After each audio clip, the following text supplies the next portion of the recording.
Nah, yang jadi masalah, dia mengaku menjadi imam sholat di pesantren. Di pesantren saya mendapat kesempatan untuk menjadi imam sholat. Sampai suatu ketika saya dapat undangan dari imam besar Masjid Agung Tasik bersama guru-guru, para habaib dan para kiai yang ada di pesantren untuk sama-sama mengkaji Al-Quran dan hadis. Sedangkan ini satu kali jadi imam langsung diundang Masjid Nah, Agung. satu kali jadi imam langsung diundang ke Masjid Agung.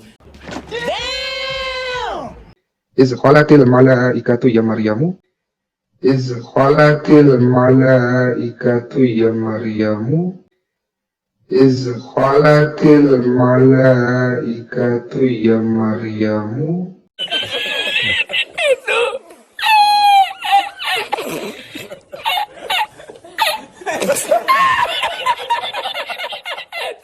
Belajar ya. Nah, kira-kira dengan pembacaan Al-Quran seperti itu, para netizen bisa menilai di tengah-tengah santri, bahkan kalau pesantrennya besar seperti itu, bagaimana? Ya, bagaimana? Kira-kira bagaimana kalau baca Al-Quran seperti itu di tengah-tengah santri? Bodoh amat ah.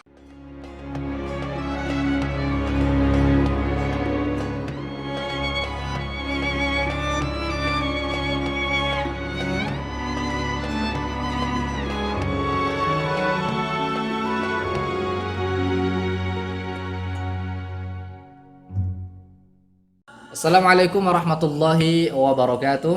Hamdan wa syukran lillah, salatan wa salaman ala rasulillah sayyidina wa maulana Muhammad ibn Abdullah wa ala alihi wa ashabihi wa mawalah, amma ba'du. Dulur baraya sahabat Azkia dimanapun anda berada, kembali lagi bersama saya Kang Uce, dan di sebelah saya ditemani oleh Ustadz modern, Ustadz terkeren dan terbeken, Ustadz terkeren di jagat raya, saingannya preman terkuat di bumi, Maele.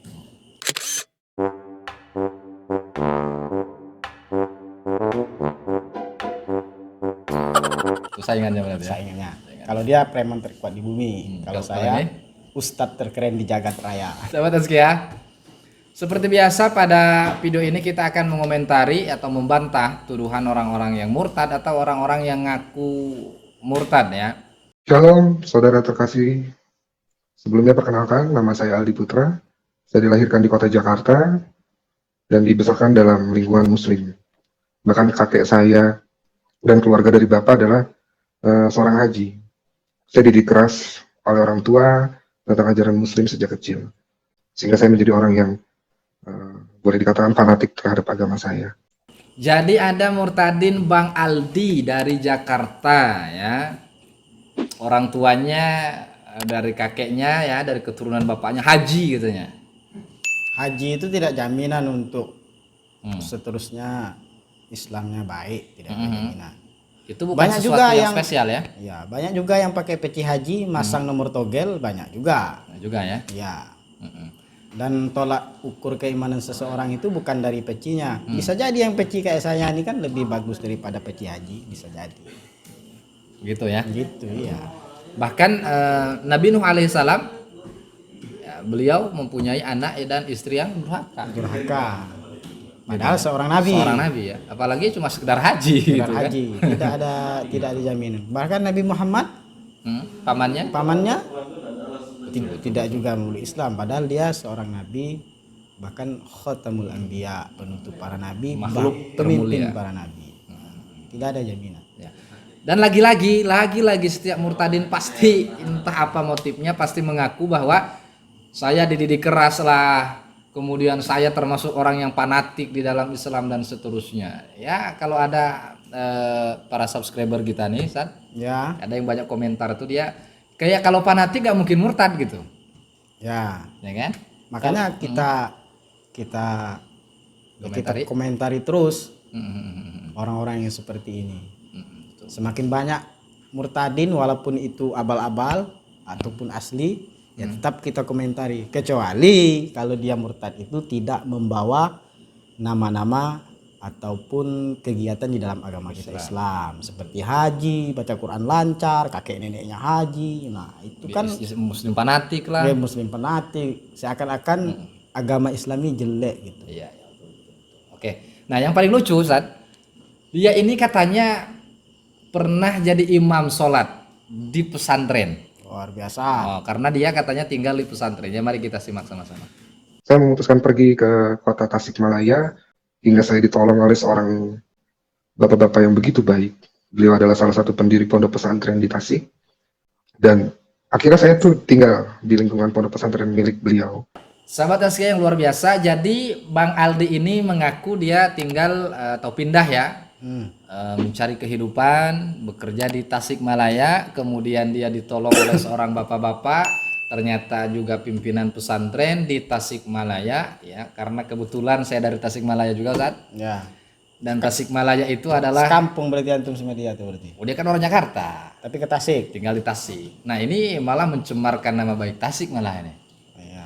Gitu ya. Artinya apa? Tapi dia tidak menyebutkan pesantrennya namanya apa Ya, gitu. betul. Karena memang di Tasik itu kota santri, bahkan di Kecamatan Ciberem itu setiap sekilo bahkan 500 meter tuh pesantren-pesantren ya. Jadi ada yang satu kecamatan tuh sampai 25 pesantren. Kalau masalah itu ya kami tak heran lah kalau dia misalnya tinggal di pesantren. Nah, yang jadi masalah dia mengaku menjadi imam sholat di pesantren. Tapi pesantrennya tidak tahu. Satu pesantrennya tidak tahu. Dan apakah layak kira-kira dia ini menjadi imam ya, sekelas dia ini menjadi imam sholat di pesantren, apalagi di Tasik. Ya, kota santri. Kota santri dan rata-rata baca Quran lancar, alhamdulillah di Tasikmalaya. Nah, mari kita simak sama-sama bagaimana dia membaca Al-Quran. Kira-kira layakkah dia menjadi imam sholat Atau tidak? atau tidak ya? Atau hanya Silakan sekedar nilai sendiri. memburuk-burukkan Islam saja ini. Nah itu ya, ini yang membahayanya. Mari kita simak bersama bagaimana Bang Aldi yang katanya pernah jadi imam sholat di pesantren membaca Al-Quran. Ya, kita simak sama-sama. Dikatakan dalam Al-Quran, itu di surat Ali Imran, "Iz qalatil malaikatu ya Maryamu, innallaha yubashshiruki bima kalimatin min husmuhul masihu Isa bin Maryam wajihan di dunia wal akhirah wa minal muqarrabin." Nah, sudah kita dengarkan bagaimana Bang Aldi ini membaca Al-Quran. Kira-kira layak tak Ustaz? Jangan di Tasik lah, di kampung-kampung lah dulu. Silakan para netizen yang nilai. Bacaannya seperti itu tadi sudah dibacakan oleh yang kami hormati Bang Aldi. Aldi Tahir bukan? Ya, Aldi Tahir viral juga sekarang baca Quran. Dia jadi ustadz juga nampaknya tuh. Iya. Ya, tapi kalau dunia ya mudah-mudahan jadi ustadz beneran Bang Aldi Tahir. Tapi belajar dong. Belajar ya. Nah, kira-kira dengan pembacaan Al-Quran seperti itu para netizen bisa menilai di tengah-tengah santri, bahkan kalau pesantrennya besar seperti itu bagaimana? Ya, bagaimana? Kira-kira bagaimana kalau baca Al-Quran seperti itu di tengah-tengah santri? Nilai dong. Kalau betul di Tasik jadi imam mungkin dilempari masyarakat Ustaz. Pakai apa? Ya, pakai balok. Balok. Ya. Nah, kemudian yang lucu lagi, dia mendapatkan undangan dari Imam Masjid Agung Kota Tasikmalaya. Ya Allah, saya di pesantren alhamdulillah lah agak lama juga Ustaz. Tak pernah dapat undangan itu Ustaz. Berapa tahun? Saya lahir di sana. Enggak di pesantrennya berapa tahun? Bahkan alhamdulillah Lama ada di pesantrennya? saya Ya. kurang lebih lah. Sama Kurang juga. lebih ya, artinya untuk ukuran di Tasikmalaya termasuk agak lama lah.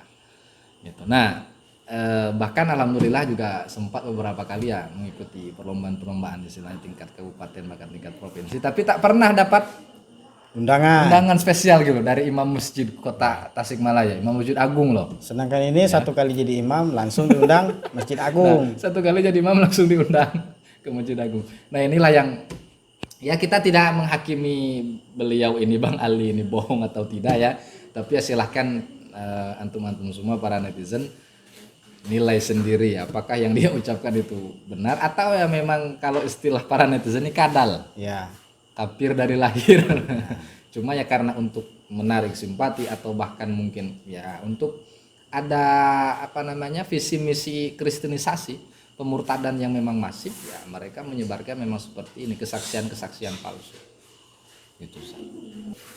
Sahabat Asia yang luar biasa, jadi itu saja video kita untuk kali ini. Pesan terakhir seperti biasa untuk kita kaum muslimin dimanapun Anda berada, Ketika kita menemukan masalah hidup, maka kita wajib menyandarkan diri kepada Allah Subhanahu wa taala. Ketika kita menemukan satu kebingungan di dalam agama kita, agama Islam, maka fas'alu ahla dzikri in kuntum la ta'lamun. Bertanya kepada orang yang ahlinya. Ini enggak, kadang kita punya permasalahan dalam Islam, nanya ke orang Kristen atau buka Bible atau nanya kepada tukang becak lah, tukang ojek gitu. Akhirnya kan nggak nyambung. Akhirnya seolah-olah Islam ini tidak bisa memberikan solusi. Padahal Islam mengajarkan sesuatu dari yang paling kecil sampai yang paling besar itu diajarkan dalam Islam. Ya, artinya apa? Kalau kita menemukan masalah dalam kehidupan kita di dalam agama Islam, ada kaitannya dengan agama Islam, maka bertanyalah kepada para ahli. Pesan dari saya, kenapa kami terus mengomentari para murtadin yang seperti ini, karena kita sadari kita sebagai seorang muslim, iman kita itu al-imanu yazid wa yanqus. Kadang iman kita naik, kadang iman kita turun. Ada juga iman orang itu yang kadang tidak naik dan kadang tidak turun juga, tetap. Stagnan, ada standar. Ada juga yang imannya turun terus, tidak pernah naik-naik. Nah, ada yang naik, tidak pernah turun. Nah, untuk ini kami sengaja membuat konten seperti ini. Ya, kami untuk membentengi. Artinya kami bukan iman kami yang naik terus tidak pernah turun, tidak juga. Ya, terkadang naik, terkadang turun juga. Nah, sesama muslim wajib hukumnya untuk saling mengingatkan. Salah pula saya. Mengingatkan. Nah, karena muslim, seorang muslim dengan muslim yang lainnya itu seperti bangunan, saling menguatkan. Nah, tujuan kami di sini bukan untuk menghakimi Bang Aldi, bukan juga untuk membanding-bandingkan bacaan Qur'annya dan lain sebagainya, tapi hanya untuk membentengi iman-iman kita. Nah, karena nanti di zaman yang serba elektronik ini, mana tahu anak-anak kita menonton yang seperti ini terpengaruh keimanannya. Nah, maka dari itu kami membuat konten ini agar bisa bermanfaat baik untuk kami ataupun para netizen dan subscriber ya. Jangan lupa subscribe channel saya, Ustadz terkeren terbeken dan Ustadz terkeren di jagat raya. Sahabat SK yang luar biasa, apabila video ini bermanfaat, silakan like, komen, share kepada teman-teman kita agar kebaikan ini tersebar secara luas dan kita bisa membentengi saudara keluarga kita dari pemurtadan yang memang sangat masif di Indonesia.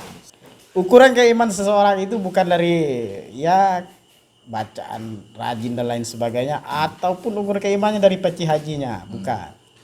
Pakai helm gini bukan juga ukuran keimanan seseorang. Jadi ukuran keimanan seseorang itu bagaimana dia bisa menjalankan agamanya dengan baik, terutama dia bisa ya hablum minallah hablum minan nas. Tentu saja. Sekian dari kami. Assalamualaikum warahmatullahi wabarakatuh.